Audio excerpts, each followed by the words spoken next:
The chill camping crew is back at Tanay. It's been months since our last camp together, and finally this one pushed through. We did a little off-roading, we broke something, I tested out some new gears, and it rained again. Will our camp be a laid-back one, or will it be just like last year? Join us on our off-grid adventure at the Preserve.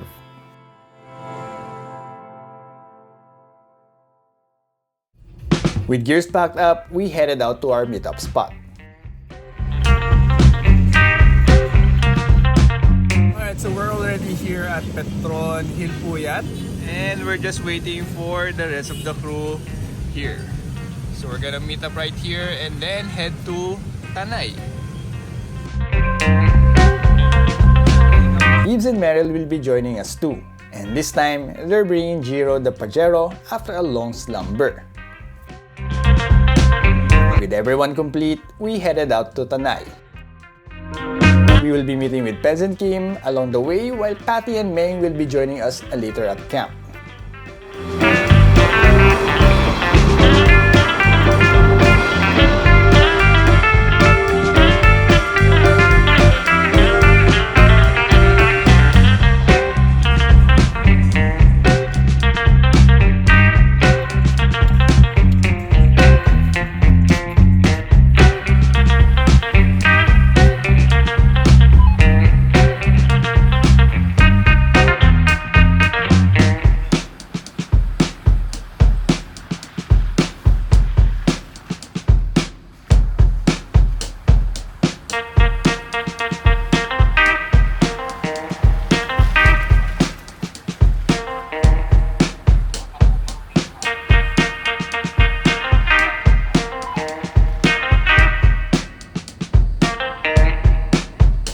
After a couple of hours, we finally arrive at the Preserve.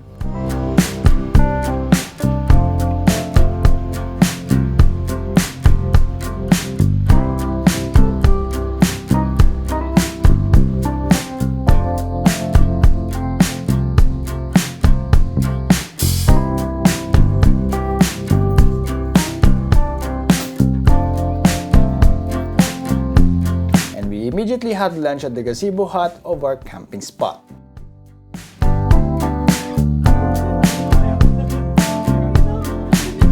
Alright, so after having lunch, we'll just do a little trail with our 4x4s, and let's test the radar on an actual trail or off-road river crossing. Alright. It was sunny when we got out, but shortly after, it started raining when we got at the first river crossing. As always, I go first to check it out.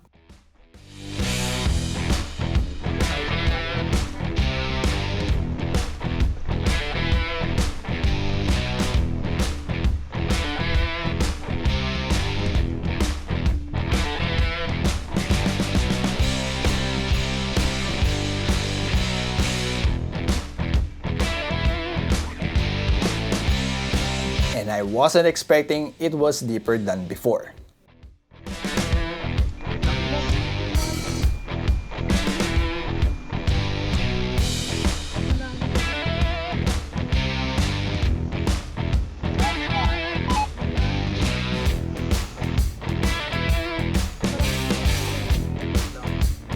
I was trying to tell Yves to take another line, but I think they weren't receiving my transmissions.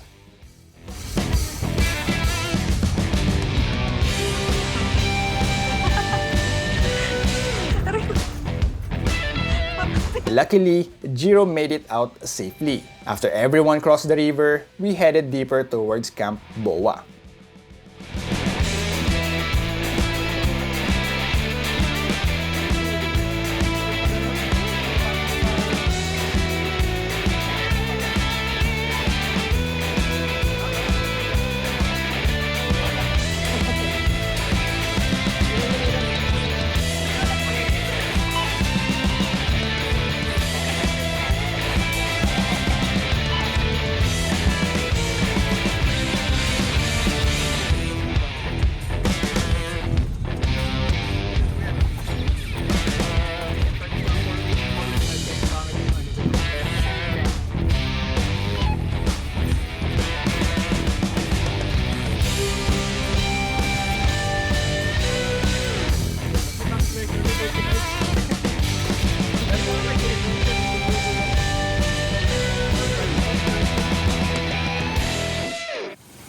Alright, so just a quick river crossing, water crossing test for our 4x4 rigs. And also to quickly test the radar Renegade RT Plus. And also to clean up the mud from earlier.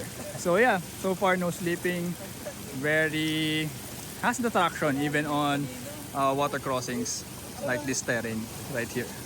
Alright. After the second river crossing, we decided to head back before the rain gets stronger, as water level might rise and currents get strong.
We safely got back at camp and it started raining again. Gladly, we made the right decision to go back and just enjoy the rest of the day.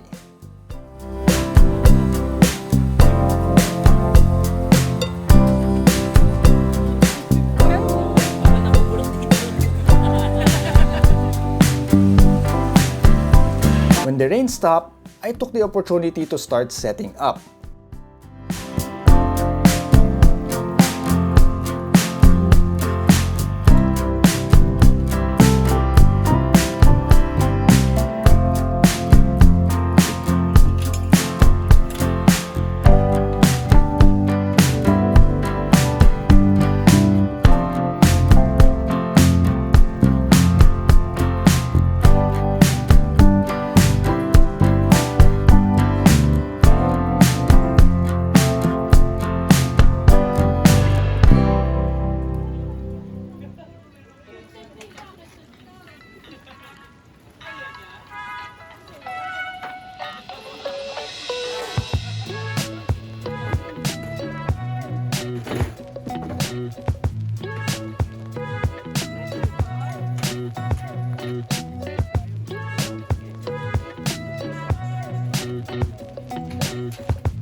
After a few moments, Patty and Meng finally arrived. Bakit iba yung rig nyo? Ba't wala sinabi? Back at setting up, it's time to unbox and set up some new gears from Overland Kings. Alright, so we have a camp light kit right here, an extension, and a Kings Plus dashboard organizer. Another organizer, basically it's a camping caddy. And this one, it's the awning walls for this awning. And this bag, all from Kings or Adventure Kings and National Gala.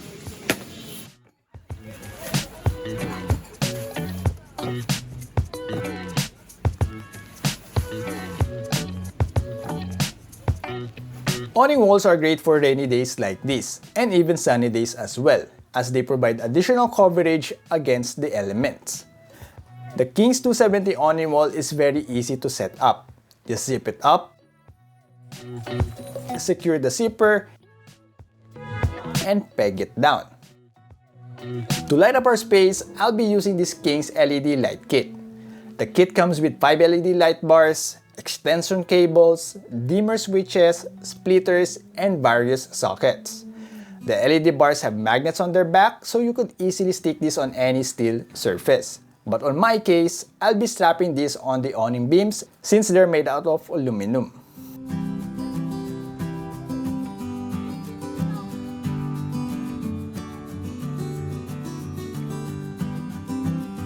I brought out this King's Universal bag to check if we could fit it at Lucas' spare tire, so we could use it as a dirty bag. Next up is this King's hanging caddy, where we could put frequently grabbed small items so that we don't randomly place them anywhere else. And since this RTT doesn't have any pouch, we will be using the dashboard organizer as our storage for our phone, keys, and other small items. After setting up, being the car guys we are, we fiddled around with some of our vehicles.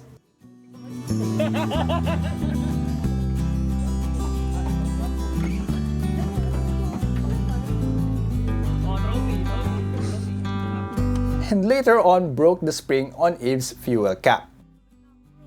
Good thing Peds is there to do some bush mechanic Maybe before fix. and after. Sige, sarado natin. Zip tie. Ayos! All goods. All good in the All hood. goods in the hood. We then relaxed by the river before preparing for dinner.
Alright, so let's have a closer look on the awning wall for the King's freestanding 270 awning.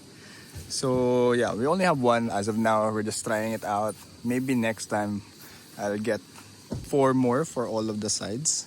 But basically this one is with the door, and there's also a version without the door. So basically just a whole, what we call, tent material without any doors. But yeah, the one with the door has a actual canvas cover and then the mesh screen. So if you want airflow and a little bit light in your awning room, then you open up the door and yeah, have a fresh breeze coming inside your setup. And there's also 3 peg holes.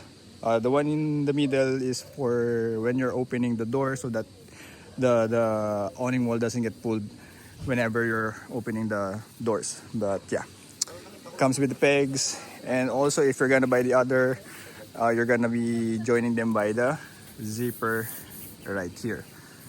Also gonna give you a closer look at the back. So you use this as to lock the zipper so it don't go unzip itself. Before I was using this as a hook for the lamps, but yeah, it's very easy to set it up. Just zip it up and you're pretty much good to go. So that's with the awning wall. But actually even just 1 or 2 of these awning walls are already pretty useful, especially on scenarios like, for example, last time when we camped at Botolan at Seoul's Nature Park, where the wind and rain is really strong. This will be very, very helpful. And then this camping caddy bag, so helps you organize more of your stuff, like for example that radio and other smaller items. We just stuff them all over there on the ammo box holder and make it hard for us to like access the contents of the box. So now we move them out of the way and then put them here to make things much easier. Then I already removed the lights, but I think you could leave them on the awning. But the lights or the LED bar also has magnets on the back, so you could stick it on any metal surface. But with this awning, since this one is aluminum, the magnet won't work, so you will need to use the Velcro straps as seen yesterday. And the other big change is the rooftop tent. So it's basically similar with the last rooftop tent that we used, but this one is the version 3 of that same model or the model lineup. So basically what changed is that the shell is already black and it's all aluminum, pretty much similar with the last one, but it's much cleaner, or it's cleaner for me compared to the Mark II version of the Grand Tourer rooftop tent. And also you have more railings, so you have 2 right here, 1, 2, and of course another 2 on the top. So you could put another like crossbar on the top of the rooftop tent. So you could put your, for example, recovery boards on top of rooftop tent or solar panels, whatever you prefer. And you could also put other accessories here at the bottom. Like for example, if you want to move your shower awning right here, you could do so, or have other attachments like your shovel or axe, whatever you prefer. Another improvement on this rooftop tent is its ladder. So you could notice that it has a wider step board, and also it's angled a little bit, unlike with the previous one that it's not angled. So whenever you're stepping on it, especially if you're barefoot, it hurts on the feet. But yeah, improvement on the ladder. And then let's take a look inside the King's Grand Tourer Mark III. So yeah, it's pretty much same with the Mark II. You still get the 50 centimeter or 50 millimeter thick mattress. It's hard to pull, but yeah, that's a very thick mattress. So you could sleep comfortably at night with no back pain. See, it's that thick. And you still get the same canvas cover and then the mesh cover, all unzippable. And you have a pole right here so that the RTT won't close on you. And you have I don't know what's the exact term for this one, but yeah, it's not just a plain old aluminum shell.